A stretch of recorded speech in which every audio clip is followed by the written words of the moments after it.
Iblis selalu menyertai kehidupan manusia. Sepanjang sejarah manusia ada, sejak Nabi Adam hingga akhir zaman. Dalam beberapa kisah riwayat lemah, hikayat, atau Israiliyat, disebutkan bahwa iblis pernah beberapa kali menjelma menjadi manusia di zaman nabi-nabi terdahulu. Misalnya di zaman Nabi Nuh, Nabi Musa, Nabi Isa, dan terakhir di zaman Nabi Muhammad. Di zaman Nabi terakhir ini, iblis tercatat 2 kali muncul sebagai sosok manusia untuk membantu kafir Quraisy, guna mengalahkan dan membunuh Rasulullah. Bagaimana kisahnya? Simak videonya sampai habis. Kisah pertama dituliskan di Sirah Ibnu Ishaq, Ibnu Hisham, dan Tafsir Ibnu Katsir. Setelah Rasul berdakwah selama hampir 10 tahun, akhirnya Islam mulai berkembang di Mekah. Terutama sejak Umar bin Khattab masuk Islam. Ini membuat para petinggi kafir Quraisy semakin berang. Kala itu, mereka juga mendengar bahwa orang-orang Islam, satu persatu mulai hijrah menuju Madinah. Tapi, Rasulullah masih tertinggal di Mekah. Melihat situasi ini, para petinggi Quraisy segera menggelar rapat darurat di Darun Nadwah, sebelah utara Ka'bah. Para tokoh kafir Quraisy seperti Abu Jahal, Abu Sufyan, Utbah bin Robi'ah, dan lain-lain juga datang di sana. Setelah semua tokoh berkumpul, masuklah seorang lelaki tua yang nampak bijak, yang datang dari luar kota Mekah. Dia memperkenalkan diri sebagai seorang syekh dari Najd. Namun, tak ada satupun tahu bahwa dia adalah iblis yang menjelma jadi manusia. Iblis merasa bahwa itu adalah momen penting baginya untuk menghentikan dakwah Rasulullah. Untuk itu, dia perlu memastikan bahwa rencana mereka disusun dengan baik agar berhasil. Lalu, bagaimana kelanjutannya? Simak videonya sampai habis. Madu menjadi salah satu obat paling mujarab. Insya Allah, kami sedia madu ternak dan madu hutan, yang dihasilkan oleh lebah dari nektar bunga asli, bukan dari gula yang dimakan lebah. Proses higienis, kemasan praktis dan modern. Garansi uang Rp1.000.000, bila terbukti madu kami tidak asli. Terbaik, madu kelanceng, dari lebah Trigona. Hubungi. Kemudian rapat mulai berjalan. Ide-ide bermunculan, hingga terkumpul 3 buah ide. Yang pertama, diusulkan untuk menahan Rasulullah di rumah. Mendengar ide ini, iblis menolak. Dia berkata bahwa para sahabatnya pasti akan datang untuk membebaskannya. Ide kedua, mengusir Rasulullah keluar kota. Iblis pun menolak ide ini, karena di luar kota, Nabi Muhammad bisa mengumpulkan kekuatan, lalu akan kembali menyerang Mekah. Kemudian muncullah ide ketiga. Ide ini datang langsung dari Abu Jahal. Dia mengusulkan untuk langsung saja mengakhiri hidup Rasulullah, agar tak ada kabilah yang disalahkan atas peristiwa itu. Sehingga suatu saat akan diserang oleh para sahabat Rasul, maka Abu Jahal mengusulkan agar mengumpulkan wakil dari semua kabilah, lalu mendatangi Muhammad dan mengakhiri Nabi dengan pedang secara bersama-sama. Mendengar usulan itu, iblis tersenyum kecil. Dia mendukung usulan Abu Jahal itu. Ia berkata, inilah pendapat terbaik. Tidak ada yang lebih jitu daripada ini. Rapat pun setuju. Mereka bersiap menjalankan rencana tersebut malam itu juga. Akan tetapi, manusia berencana, Tuhan berkehendak. Dan Allah menghendaki rencana itu gagal. Jibril pun memberitahu Nabi Shallallahu Alaihi Wasallam tentang rencana itu.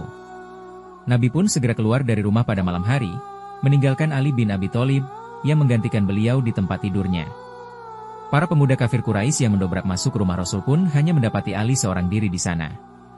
Adapun Nabi, beliau pergi bersama Abu Bakar menuju ke Gua Sur. Mereka lalu melanjutkan hijrah ke Madinah 3 hari kemudian. Rencana Quraisy gagal total. Hal itu digambarkan dalam surat Al-Anfal, ayat 30. Mereka membuat tipu daya, dan Allah menggagalkan tipu daya itu. Kemudian, kemunculan kedua. Di bulan Ramadan, tahun kedua Hijriah, 313 orang sahabat Muslim, dipimpin langsung oleh Rasul, menghadang kafilah dagang kaum Quraisy yang dipimpin Abu Sufyan. Mendengar berita itu, musyrikin Quraisy segera mengumpulkan kekuatan untuk menghadapi ancaman tersebut. Sekitar 1000 pasukan Quraisy bersiap berangkat menuju Badar, dengan perlengkapan perang lengkap. Namun di tengah perjalanan, muncul keraguan di antara sebagian pemimpin Quraisy. Apakah mereka benar-benar harus maju dan berperang dengan Nabi Muhammad dan para pengikutnya? Keraguan itu muncul karena beberapa alasan, antara lain, kafilah dagang Abu Sufyan, ternyata sudah bisa lolos dari pasukan Rasulullah, sehingga tak perlu lagi dilindungi. Kedua, di antara kabilah Quraisy juga masih punya saudara atau kerabat di antara kaum muslim, berperang dengan Nabi Muhammad, sama saja dengan berperang dengan keluarga sendiri. Dan ketiga, mereka tahu besarnya motivasi dan fanatisme para sahabat kepada Rasul, sehingga mereka tak takut mati dalam membela Nabi. Ini akan membuat perang jadi sangat berat dan sengit. Melihat munculnya keraguan tersebut, iblis tak tinggal diam.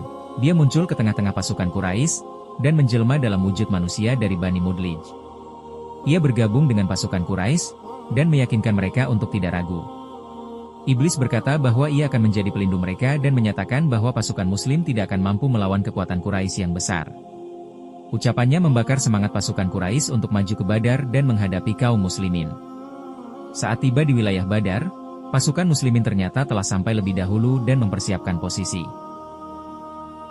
Nabi Muhammad Shallallahu Alaihi Wasallam berdoa dengan sungguh-sungguh meminta pertolongan Allah. Allah mengabulkan doanya dan mengutus ribuan malaikat untuk turun membantu pasukan Muslimin, seperti disebutkan dalam Al-Anfal ayat 9. Ingatlah, ketika kamu memohon pertolongan kepada Tuhanmu, lalu diperkenankannya bagimu, sungguh, aku akan mendatangkan bala bantuan kepadamu, dengan 1000 malaikat yang datang berturut-turut. Saat dua pasukan mulai berhadapan, iblis di tengah pasukan Quraisy melihat turunnya para malaikat, yang tidak bisa dilihat manusia biasa. Ia langsung ketakutan dan berkata, "Sesungguhnya aku berlepas diri dari kalian. Aku melihat apa yang kalian tidak lihat. Sungguh aku takut kepada Allah." Lalu, ia melarikan diri dari medan perang, meninggalkan pasukan Quraisy dalam keadaan bingung dan ketakutan. Itu disebutkan dalam Al-Anfal, ayat 48. Dan ingatlah ketika setan menjadikan mereka memandang baik pekerjaan mereka dan mengatakan, "Tidak ada yang dapat mengalahkan kamu pada hari ini dari golongan manusia, dan sesungguhnya aku adalah pelindungmu." Maka tatkala kedua pasukan itu telah saling melihat, setan itu balik ke belakang seraya berkata, "Sesungguhnya aku berlepas diri dari kamu. Sesungguhnya aku melihat apa yang kamu tidak melihat. Sesungguhnya aku takut kepada Allah." Akhirnya, perang Badar pun benar-benar pecah. Meskipun pasukan Muslim jauh lebih kecil, mereka bertempur dengan semangat dan gagah berani, dengan dibantu pertolongan dari Allah melalui para malaikat. Hasilnya, kaum Muslimin meraih kemenangan gemilang, sementara Quraisy mengalami kekalahan telak, kehilangan banyak pemimpin utamanya termasuk Abu Jahal, Utbah bin Robi'ah, dan lainnya. Demikianlah video kali ini, tentang betapa iblis terus-menerus berusaha menggagalkan dakwah Rasul.